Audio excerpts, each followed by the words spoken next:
Infocité, une émission politique sur Plus FM. Parce que parler politique, c'est aussi et surtout parler de la vie de la cité. Tous les mardis, jeudis et samedis à 11h15 en direct sur Plus FM, en partenariat avec Run City 97.4. Infocité pour parler politique autrement. Infocité avec Jean-Pascal Georges. Jean-Pascal qui reçoit aujourd'hui notre député. Eh bien, d'Infocité aujourd'hui, c'est Monique Orphée, députée de La Réunion. Bonjour Monique Orphée. Bonjour. Alors, c'est un plaisir de vous recevoir. On ne vous a pas eu souvent à cette antenne.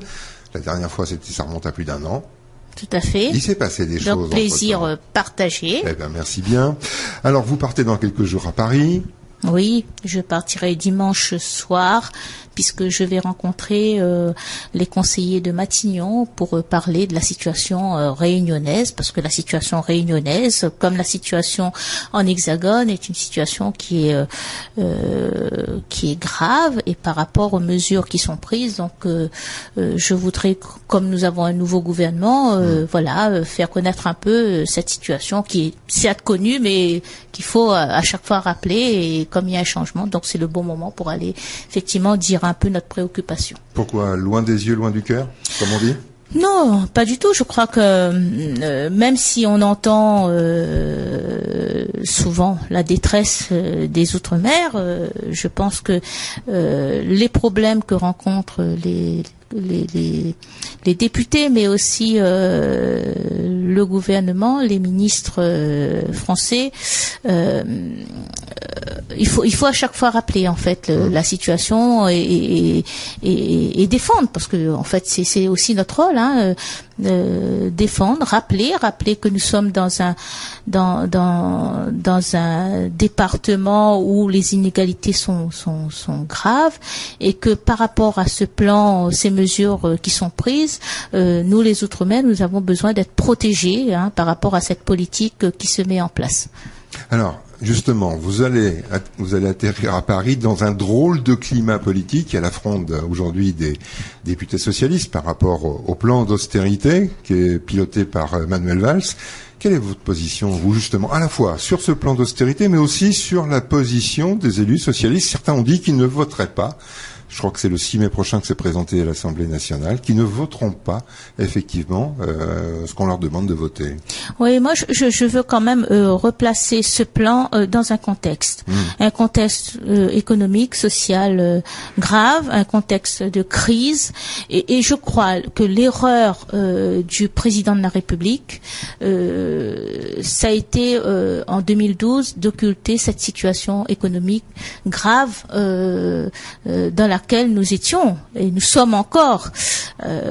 Quand on est arrivé aux affaires, quand il est arrivé aux affaires, je crois que on ne s'imaginait pas que l'État était en faillite. On n'imaginait pas l'ampleur du désastre. Voilà, et je pense que Fillon l'avait dit en son temps.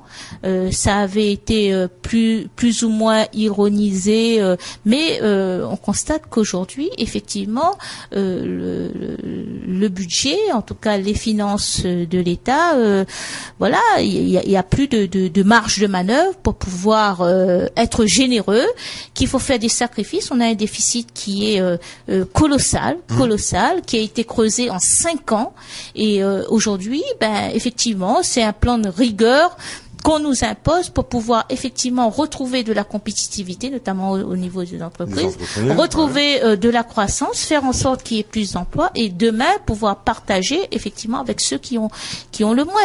Donc cette situation-là, on n'a pas fait de la pédagogie, on a voulu très vite aller sur nos engagements, parce que les engagements ont été respectés. Quand le président Hollande a parlé, par exemple, de prendre en main l'emploi des jeunes en créant les contrats de génération, ou les emplois d'avenir, les contrats de génération. C'est un engagement qu'il a tenu quand il a mis en place son plan pluriannuel de pauvreté pour soutenir effectivement les plus faibles, en augmentant le RSA, en augmentant le SMIC, en augmentant les plafonds de la CMU, ce qui a permis à un certain nombre de personnes, notamment de personnes âgées, d'avoir la CMU revenus complémentaires en faisant aussi, en augmentant par exemple la rentrée scolaire. Je veux dire, en augmentant également le nombre d'emplois dans la fonction publique et notamment de l'enseignement. Ce sont des gestes forts qu'on a voulu envoyer, notamment que ce soit dans l'éducation, mais aussi par rapport à une certaine population qui était en souffrance. Sauf que toutes ces mesures-là ont un coût. Je veux dire, et je prends juste un exemple. Quand on a créé les 300 000 emplois d'avenir, ben ça a coûté 1 à 2 milliards. Donc qu'il fallait trouver et qu'on a trouvé. Mais aujourd'hui, on se rend compte que ben on est tenu aussi par, et on en parlera tout à l'heure, par l'Europe qui impose effectivement une réduction des déficits à hauteur de 3% et que là également, on a obtenu un report.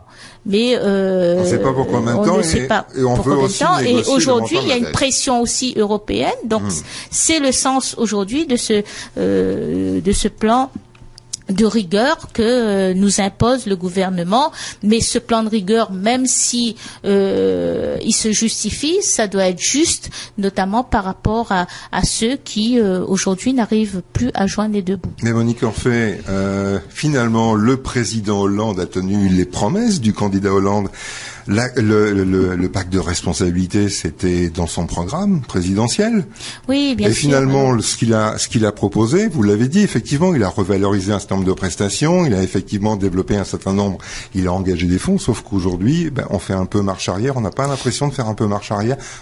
On rabote, mais sauf que là, aujourd'hui, effectivement, il faut que les points d'indice des fonctionnaires soient gelés, il faut qu'effectivement les prestations sociales soient gelées, c'est-à-dire tout ce qu'on a promis, qu'on a même engagé, on revient un petit peu, pas sur la parole donnée, mais en tout cas, comme vous l'avez dit, est-ce que c'est l'état financier, le bilan financier de l'État tel qu'il a été découvert par l'équipe de François Hollande qui fait qu'aujourd'hui, il faut faire un peu, non pas marche arrière, mais vraiment freiner des cas de fer.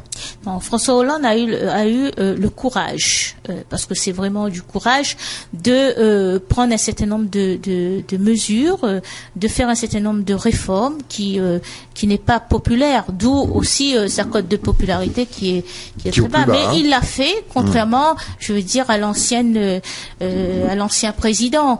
Si aujourd'hui il a mis en place le pacte de responsabilité qui doit être pour moi un pacte gagnant-gagnant, à savoir, oui, on vous a entendu, oui, vous n'avez plus de marge de manœuvre pour créer de l'emploi, on va vous soulager en réduisant les charges sociales, mais en contrepartie, vous devez aussi, par rapport à cette exonération de charges qu'on va attribuer aux entreprises, créer de l'emploi, et aussi investir pour pouvoir demain être plus compétitif et encore une fois créer aussi de la croissance. C'est en fait le sens du pacte de responsabilité, et je dirais qu'à côté de ce pacte de responsabilité, vous avez aussi le pacte de solidarité qu'on a tendance à oublier. Avant d'être justement sur le pacte de solidarité, on va en parler, mais effectivement sur le pacte de responsabilité, restons encore un moment sur la responsabilité des entreprises.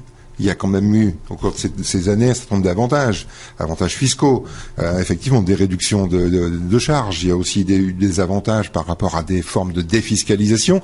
Il y avait aussi la volonté des gouvernements précédents d'engager les entreprises et les chefs d'entreprise à embaucher.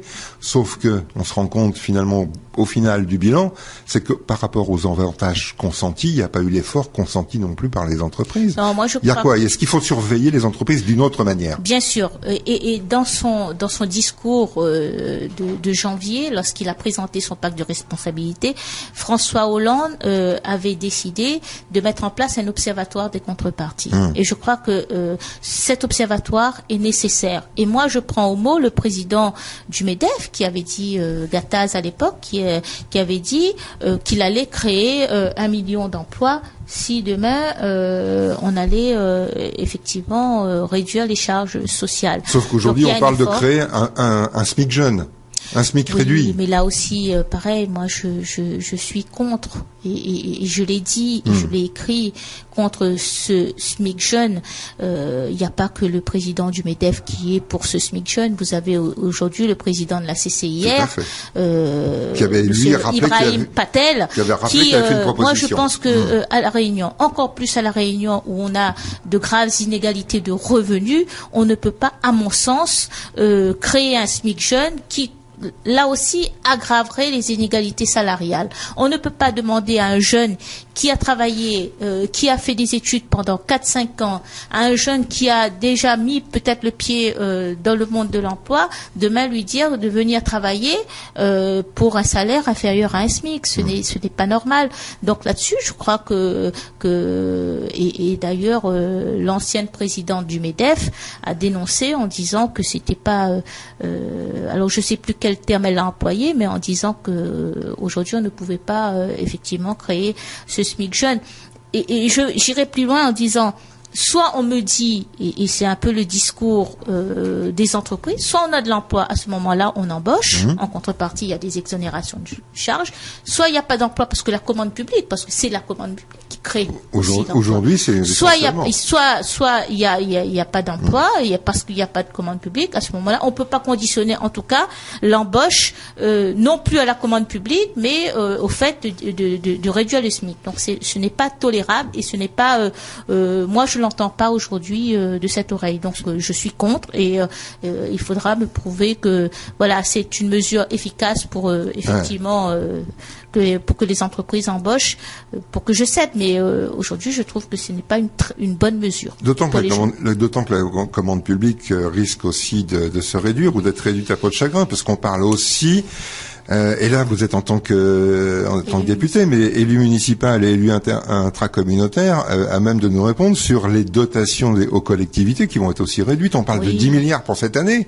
Oui, bien sûr. Et aujourd'hui, on sait que c'est la commande. C'est 10 milliards sur 3 ans. Ça veut dire que c'est 3 milliards par an. Non, mais il faut être bien précis. C'est 3 milliards en clair par an pour la ville de Saint-Denis, puisque je suis élu de la ville de Saint-Denis, c'est 1,5 million en moins sur notre budget. Mais ça veut dire quoi? Ça veut dire que les communes devront effectivement faire des efforts sur les dépenses de fonctionnement pour effectivement pouvoir sortir des projets et investir. Et là, je veux dire, on a pris les taureaux par les cornes, puisque nous on va mettre en place les projets qu'on a détaillés pendant la campagne des municipales au Dionysien. Donc nous, on va faire un certain nombre d'efforts sur le budget de fonctionnement pour pouvoir effectivement investir, parce que là aussi, quand on investit, on favorise l'emploi, on favorise la création d'emplois, on favorise la commande publique. Donc moi je crois que effectivement que l'État est en faillite, et que chacun, la population, mais aussi les collectivités, doivent faire des efforts. Et je terminerai en vous disant, quand on regarde le budget du Conseil général, le Conseil général aujourd'hui c'est en clair 70 à 80% de dépenses de fonctionnement et 20% de dépenses d'investissement. Est-ce que vous trouvez que c'est normal? Donc à un moment donné, je pense qu'il faut aussi être raisonnable et avoir moins, mais peut-être gérer mieux. On va y revenir sur ces affaires locales. Je voudrais encore un mot avec vous sur effectivement ce pacte de responsabilité. Je l'ai dit tout à l'heure, il avait été présenté par le candidat Hollande. Le président Hollande le met aujourd'hui en vigueur, sauf qu'il le met en vigueur avec Manuel Valls et non pas avec son Premier ministre précédent, Monsieur Ayrault. Pourquoi ce choix particulier? Est-ce que c'est un choix, ou est-ce que il n'y avait pas d'autre solution? Entre-temps, je crois qu'entre-temps, il y a eu les élections municipales où nous avons eu un avertissement. Et je crois que le président de la République a voulu montrer qu'il a bien compris le message des électeurs. Donc, il a changé sur la forme. Donc, en changeant de Premier ministre, en changeant le gouvernement, parce qu'aujourd'hui, c'est un gouvernement resserré. et sur le fond en disant oui, je garde le cap parce qu'on n'a pas le choix, mais effectivement en amenant aussi des aménagements, puisque les frondeurs, comme vous disiez tout à l'heure, avaient effectivement demandé un certain nombre d'aménagements à ce pacte de responsabilité et de solidarité, et notamment à ce plan d'austérité de 50 milliards, en protégeant notamment les petites retraites et en effectivement ne gelant pas le salaire des fonctionnaires. Alors sur le gel, juste 2 mots sur le gel, le salaire des fonctionnaires.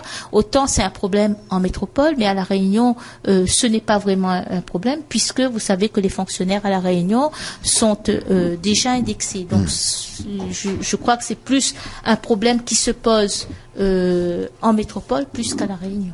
Monique Orphée, on fait une première pause et puis on vous retrouve pour la suite de l'émission. À tout de suite. Info-Cité, une émission politique sur Plus FM. Parce que parler politique, c'est aussi et surtout parler de la vie de la cité. Tous les mardis, jeudis et samedis à 11h15 en direct sur Plus FM, en partenariat avec Run City 97.4. Info-Cité pour parler politique autrement. Info-Cité avec Jean-Pascal Jean.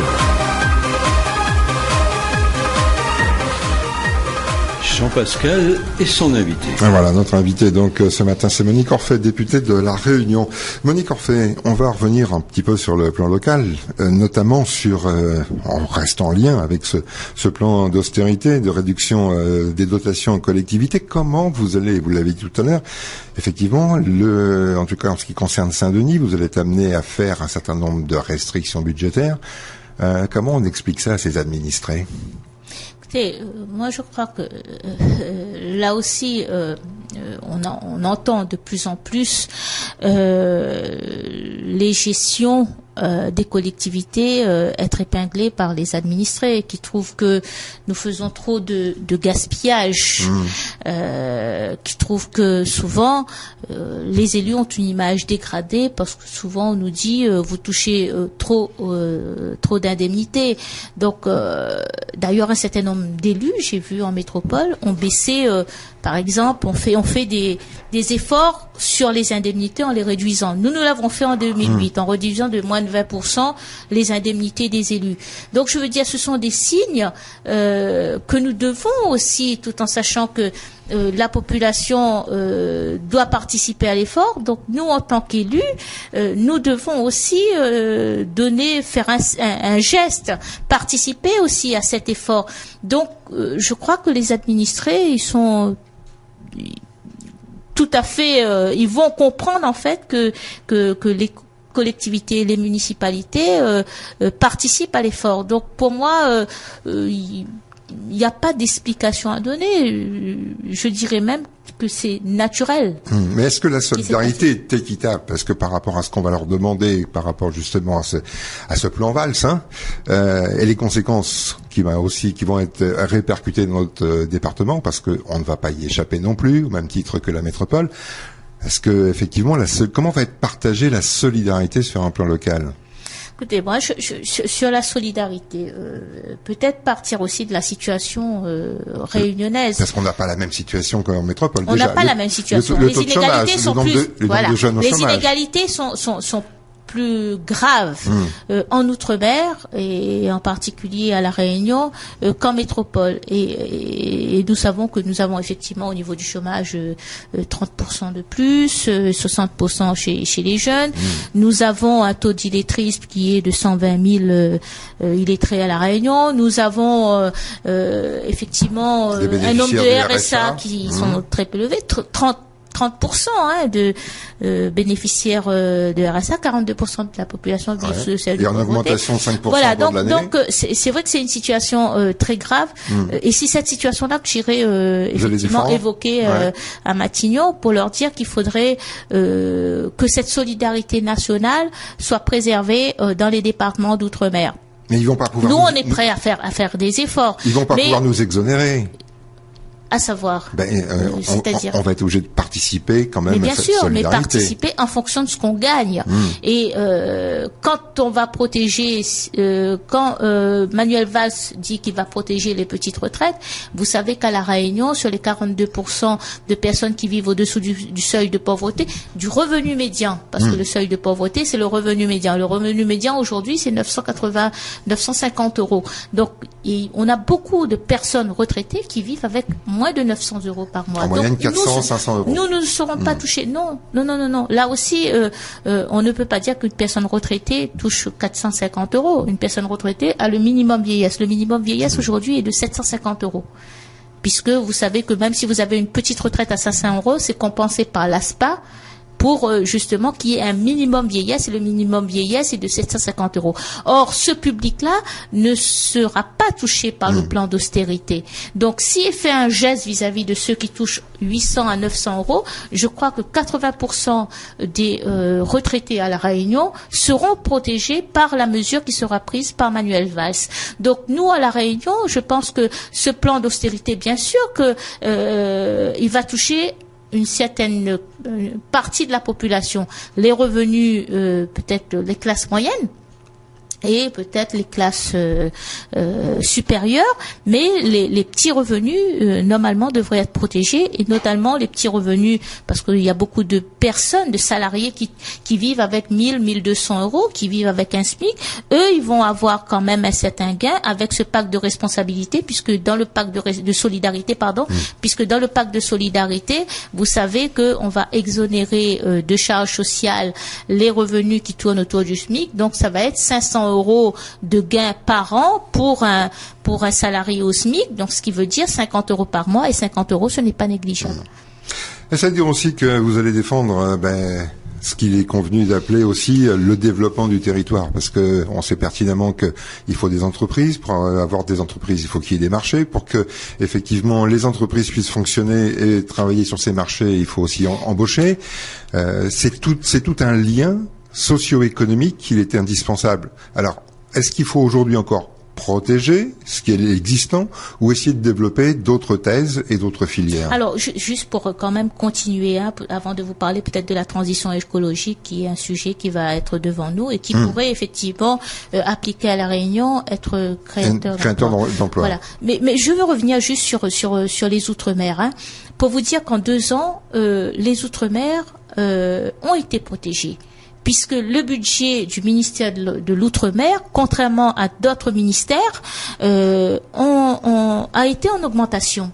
A été en augmentation la première année de 5%, la deuxième année de 2%, avec une préservation notamment de notre économie, puisque vous savez que les exonérations de charges sociales et la défiscalisation a été prélevée.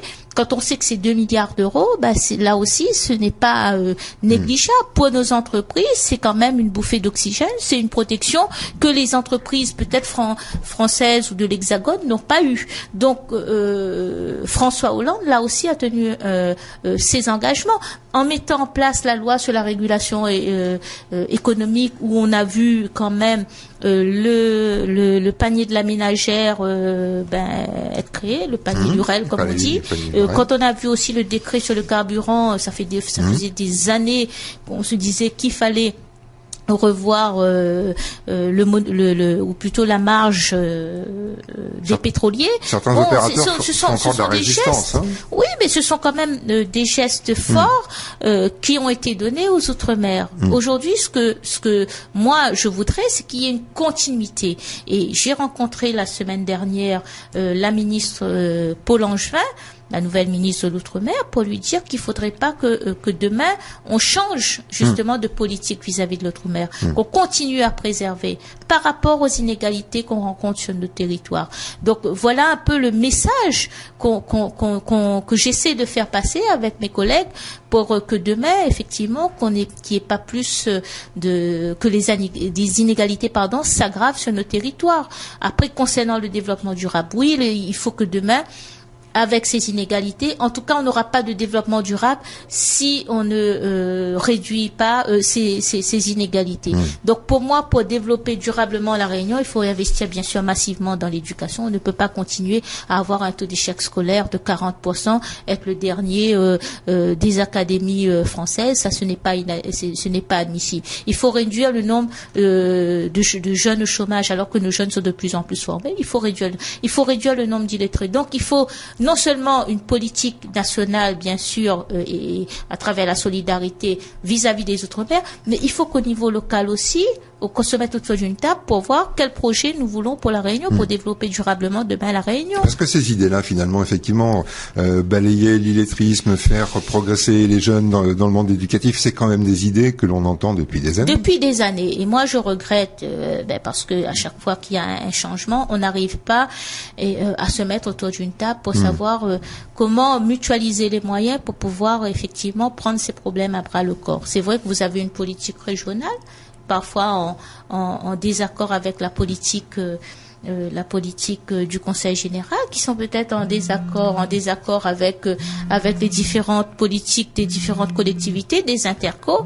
Et je pense que c'est pas comme ça qu'on arrivera demain à prendre les problèmes de la Réunion à bras le corps. Donc il faut absolument qu'on se mette autour d'une table pour pouvoir vraiment dire quel projet nous voulons pour la Réunion de demain. Est-ce qu'il faut, et je vais aller plus loin en disant, est-ce qu'il faut par exemple continuer à consommer de cette façon? Parce que vous savez que oui, on a moins d'argent, alors est-ce qu'on doit continuer dans une société de consommation à outrance, ou revenir peut-être à une consommation plus saine et plus raisonnable par rapport à son pouvoir d'achat? Ou faut-il continuer à gouverner dans ce département de la même manière, au contraire, parce que on ne pourra pas non plus faire l'impasse. On l'a vu, il y a une refonte des cantons.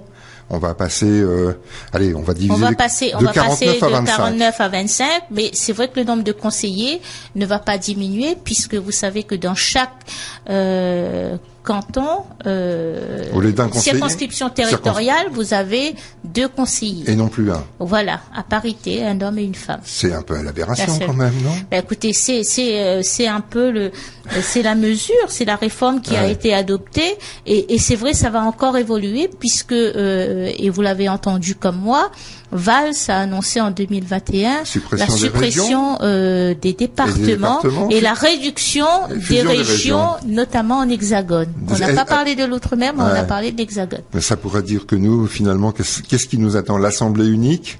Écoutez, je sais pas, je vous ai dit que on a parlé de l'Hexagone, pas de l'Outre-mer, mais après tout, si ça permet de mieux gérer, d'avoir un projet cohérent, homogène, qui permettrait de développer la Réunion, peu importe les moyens, la solution, c'est que demain, on arrive encore une fois à créer un territoire dynamique où on réduit massivement le nombre d'emplois, parce que c'est vrai que malgré les politiques économiques, malgré l'égalité sociale qu'on a obtenue, on continue à avoir quand même de graves inégalités. Donc les gens ne deviennent pas plus riches. Au contraire, le fossé se creuse entre une partie de la population, celle qui gagne bien, et l'autre partie de la population qui s'appauvrit. Donc est-ce qu'on va continuer longtemps à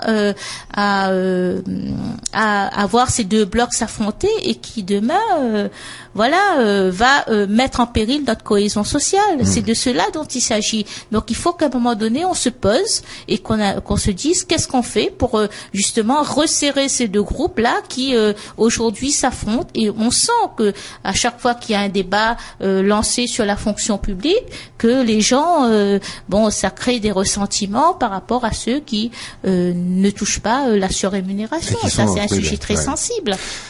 Restons justement sur le domaine privé, les entreprises, parce qu'effectivement, c'est aussi des secteurs qu'il faudrait développer. Aujourd'hui, on est contraint, en tout cas les entreprises sont contraintes de fonctionner avec notamment la commande publique. Est-ce qu'on ne peut pas élargir un autre horizon qui serait, la coopération régionale, en tout cas bénéficier de ce qui se passe en termes de développement? On a l'Afrique, on a l'Asie, on a les pays de la zone, on a Madagascar. Bien sûr. Est-ce qu'on ne peut pas soit Moi, au sein je de la crois que COI notre ou d'un salut- autre organisme, se dire enfin, travaillons avec les gens de notre environnement immédiat. On Bien réduirait sûr. les coûts et on permettrait effectivement un développement bien sûr, harmonieux dans la mais, zone.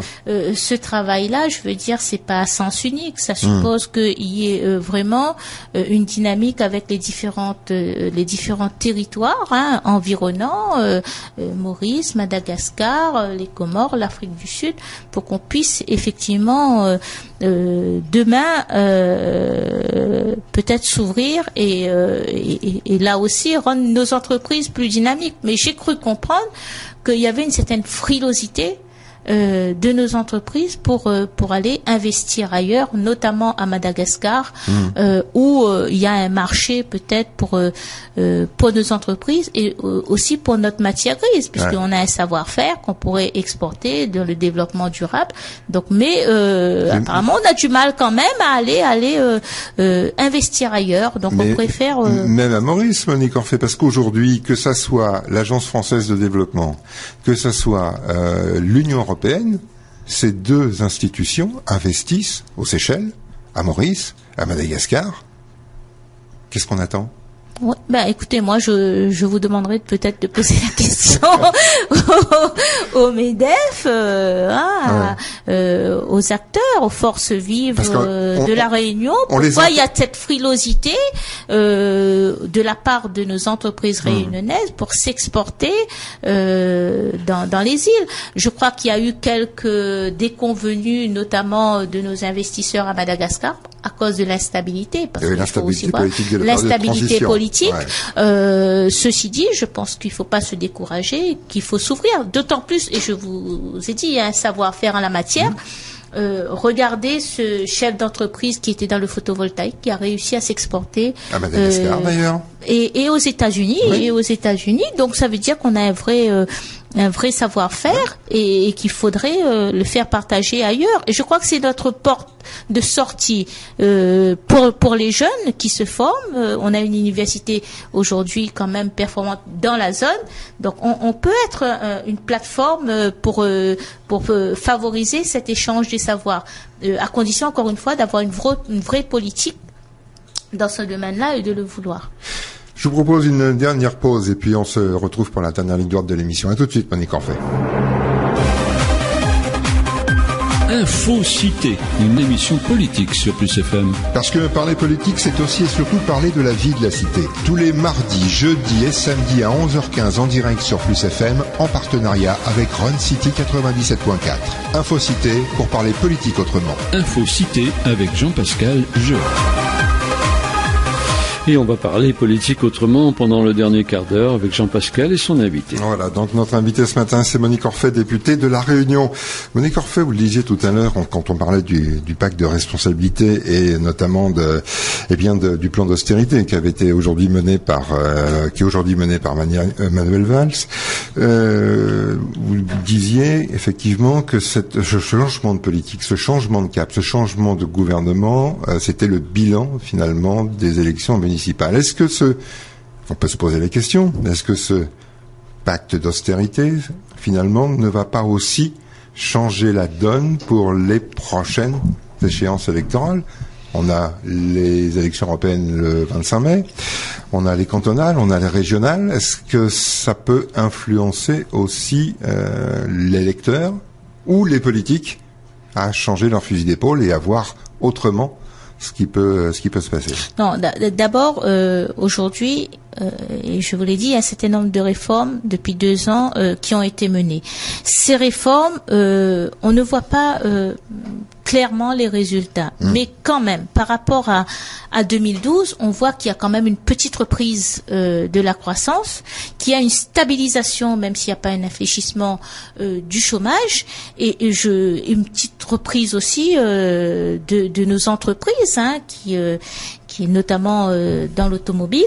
Donc, il y a un certain nombre comme ça d'indicateurs qui montrent que la croissance n'est pas totalement au rendez-vous, mais que demain, ça peut aller mieux, d'abord au niveau mondial, dans la zone euro, mais également au niveau national. Donc moi, je crois effectivement, même si aujourd'hui c'est difficile à voir, qu'on aura des résultats. Donc là-dessus, je ne m'inquiète pas. Sauf que effectivement, ces résultats tardent à venir. Ça va dépendre aussi de l'Europe, comment l'Europe nous accompagne, puisque vous savez qu'on a dans 2 mois les élections européennes, quelle majorité on va dégager et quelles mesures on va prendre pour justement peut-être, parce que seul on s'en sortira pas au niveau de l'Europe, quelles mesures on va mettre en œuvre pour accompagner tous ces pays qui sont en crise, parce qu'il y a beaucoup de pays à part l'Allemagne, mais même l'Allemagne commence à s'essouffler au niveau économique. Quelle politique on va mettre en œuvre pour justement aider ces entreprises à repartir et à retrouver de la croissance. C'est là l'enjeu au niveau, je disais européen, mais au niveau national. François Hollande a réussi quand même à faire parler d'une même voix les dirigeants européens en bien sûr imposant à la BCE, la Banque européenne, de prêter non plus aux États mais de prêter aux entreprises. Je crois que c'est quand même un pari qui a été gagné, de parler du chômage des jeunes. Là aussi, on n'en parle pas beaucoup, mais on a vu que l'Europe a décidé de prendre ce sujet à bras le corps, donc ce qui est une très bonne nouvelle, et c'est comme ça qu'on a eu d'ailleurs la garantie jeune. Donc il faut amplifier ces mesures-là, en préservant par exemple, et là je parle de l'Europe de la PAC, la politique agricole commune, qui est nécessaire et qui pour notre économie, pour notre agriculture, donc à réussir. Parce qu'il y a l'abandon des quotas sucriers. Tout à fait. Ce sera en 2017. Donc là aussi, il faudra qu'on se prépare et raison de plus pour avoir un député européen de la Réunion. Pour pouvoir aller défendre effectivement nos couleurs, les intérêts, parce qu'il y a aussi nos intérêts. Donc c'est important que on soit encore une fois, la France ne s'en sortira pas seule, parce que on est quand même on fait partie de l'Europe, et c'est avec une politique offensive au niveau européen qu'on arrivera peut-être à repartir et à être plus compétitif au niveau. Est-ce que vous pensez aussi qu'il faut tirer les conséquences de ce que l'on a vécu au niveau européen? On a voulu des plans d'austérité au Portugal, en Grèce, en Espagne, on en a vu les conséquences. Et on était parti pour qu'en France, on soit pratiquement sur le même... Parce que la mise en garde finalement de Bruxelles vis-à-vis de Paris, c'était ça. Oui, tout à fait. Mais là aussi, je crois que nous avons été entendus auprès de l'Europe, puisque vous savez que on aurait dû atteindre les 3% de déficit budgétaire cette année. On a pris un peu de retard, on a demandé un délai, et donc on le fera, j'espère, l'année prochaine, ou peut-être même en 2016, mais il faudra y aller. Donc je veux dire, l'Europe est de plus en plus attentive aux arguments déployés par le président Hollande, et encore une fois, je crois que c'est en ayant, puisqu'on n'a pas la majorité, la gauche n'a pas la majorité, puisque c'est quand même le Parlement européen est à droite, il faut le dire, et mène une politique à l'extrême droite pour certains. Donc voilà, donc il faudrait demain peut-être avoir un Parlement de gauche pour pouvoir appliquer une politique de gauche, ce qui n'est pas facile aujourd'hui. Ça va être compliqué finalement ces élections européennes, parce qu'effectivement on va élire des représentants. Ça va être très compliqué. Vous avez vu les sondages. Oui, justement, et c'est très perturbant à voir effectivement, parce que on peut dire que les extrêmes, là, généralement on disait que dans la théorie populaire que les extrêmes se rejoignent, là, elles s'éloignent. C'est-à-dire qu'on a effectivement dans les sondages en tête quand même un Front National en ce qui concerne un Front National qui est placé très haut, puisque le Front National est en tête, à égalité même ou un petit peu en dessous. L'UMP, c'est une défiance vis-à-vis, on l'a vu, et un parti socialiste, une défiance vis-à-vis de la gauche, vis-à-vis de notre politique, il faut le dire clairement. Je dis, les municipales ont été un premier signe, un premier avertissement. Je crois que les européennes vont être aussi l'occasion de donner un deuxième avertissement, mais c'est à nous aussi de voir quels signes on donne vis-à-vis de tous ceux qui nous ont fait confiance en 2012 pour que l'année prochaine on puisse effectivement retrouver des couleurs. Mais et surtout, il faudrait pas perdre les régions qui aujourd'hui, les 22 régions françaises sont aujourd'hui maintenues en majorité par les socialistes. Oui, mais là faudrait aussi, pas les perdre. là aussi les régions vont être réduites, puisque vous savez qu'on va là aussi passer de 22 régions à 11 régions. Bon, il y a déjà des discussions en cours avec certains territoires. Alors, est-ce que les élections, parce que j'ai cru comprendre que ces élections-là vont être reportées, est-ce qu'on aura vraiment les élections régionales l'année prochaine? Je pense qu'il faut attendre un peu, attendre aussi la fin de l'année pour voir si on a les résultats de la réforme des réformes qu'on a menées jusqu'ici pour se prononcer pour l'année prochaine. Il y a encore 10 mois, donc nous verrons effectivement quel geste le gouvernement va donner à ceux qui, encore une fois, à cet électorat qui lui a fait confiance l'année dernière, en 2012, pour voir, pour commenter en tout cas les élections à venir. Quand on est femme ou homme politique, justement, qu'on voit ces bouleversements politiques, ces bouleversements dans les scrutins, dans effectivement les refontes institutionnelles, comment on envisage effectivement sa carrière politique? Bon, moi, je n'envisage pas la politique comme une carrière. Alors, on va mettre entre guillemets. La carrière, vous l'envisagez comme une mission? En tout cas, mon mandat d'élu, je l'envisage comme je le prends comme un engagement. Comme un engagement, cet engagement, je l'ai eu il y a maintenant 30 ans. 30 ans, en m'engageant dans la politique, j'ai cheminé.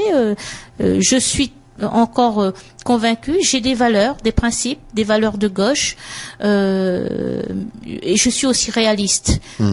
Autant lors des 30 glorieuses, on a eu pas mal d'avancées dans le domaine social. Aujourd'hui, on voit qu'on est, la population augmente, on a de moins en moins d'argent.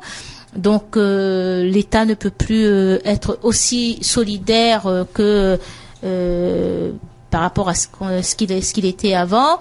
En même temps, je dis, on est dans une démocratie aussi où on a une sécurité sociale qui existe, contrairement, par exemple, aux États-Unis.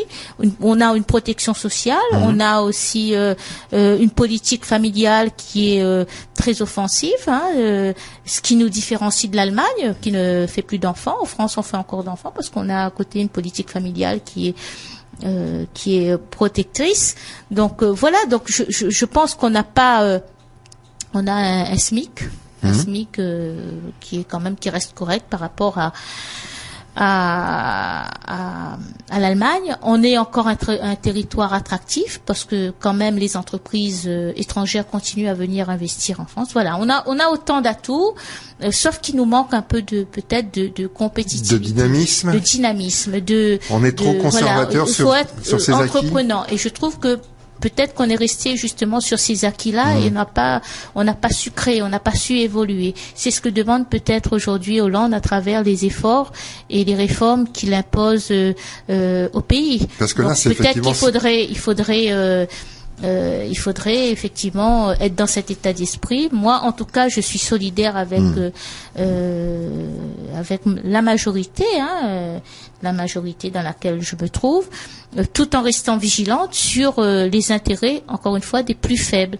Parce que je crois que c'est ces intérêts-là qu'il faut protéger aujourd'hui, parce que c'est les plus faibles qui ont du mal à vivre, qui survivent, doivent être protégés. Aujourd'hui, l'idée, c'est aussi de faire des propositions. Parce qu'on peut aussi envisager en se disant, voilà le bilan tel qu'il est, voilà ce que nous avons jusqu'à maintenant, voilà ce que nous ne pourrons certainement plus avoir dans quelques années. Envisager déjà travailler à un changement de société, un changement de mode de consommation. Oui, moi je crois qu'il faut. Tout à l'heure, je vous disais que peut-être qu'il faudrait, en tout cas à La Réunion, revoir notre façon de consommer, qui est devenue une consommation européenne. On est même en surconsommation. Voilà, en surconsommation, avec des gens qui s'endettent, peut-être aussi des achats peut-être un peu inconsidérés. Inconsidérés. Donc on est dans une société de consommation à outrance, et peut-être on l'a voulu aussi, ainsi, en donnant du pouvoir d'achat aux gens. Donc peut-être avec cette faillite de l'État, il faudra effectivement revoir notre projet politique, notre projet de société, pour voir comment demain mieux consommer, comment demain préserver notre territoire, parce que c'est de cela aussi dont il s'agit, préserver notre territoire, comment demain construire ce nouvel homme réunionnais, peut-être plus entreprenant, qui s'exporte, qui ne reste plus dans son territoire, plus responsable. Voilà, tout ça, encore une fois, c'est un projet, un vrai projet, peut-être clairement réfléchi, qu'il faudrait porter. Aujourd'hui, il y a des échos, justement. En étant courageux, en disant aussi les choses. Parce que parfois, ce qui manque aussi, c'est du courage politique. Pour dire qu'on ne peut plus, peut-être consommer de cette façon. Et ça, c'est ce que fait peut-être François Hollande en disant, on n'a plus d'argent, donc il faut se serrer la ceinture. Mais le manque de courage politique, ce serait de continuer, justement. Peut-être parfois, oui. On a vu, pendant ces élections municipales, le populisme, la démagogie, ça existe encore. Donc je crois que nous, notre responsabilité d'élus et des élus qui arrivent, des nouveaux élus, c'est aussi de responsabiliser les gens, d'ouvrir l'esprit pour pouvoir peut-être mieux choisir, pour peut-être voilà. Et puis faire le relais entre la politique locale et la politique nationale. Et la politique nationale, c'est en tout cas indispensable si demain on veut avoir des électeurs éclairés. Merci Monique Orphée. En tout cas, merci d'avoir répondu favorablement à notre invitation et d'avoir accepté de passer ce temps avec nous. Merci, bonne journée à vous. C'est moi. Bonne journée. Puis bonne journée à l'écoute des programmes de Plus FM. Info Cité, une nouvelle émission politique sur Plus FM. Parce que parler politique, c'est aussi et surtout parler de la vie de la cité. Tous les samedis, une nouvelle génération d'invités pour parler politique autrement. Info Cité, c'est tous les mardis et tous les samedis à 11h15 sur Plus FM avec Jean-Pascal Jean.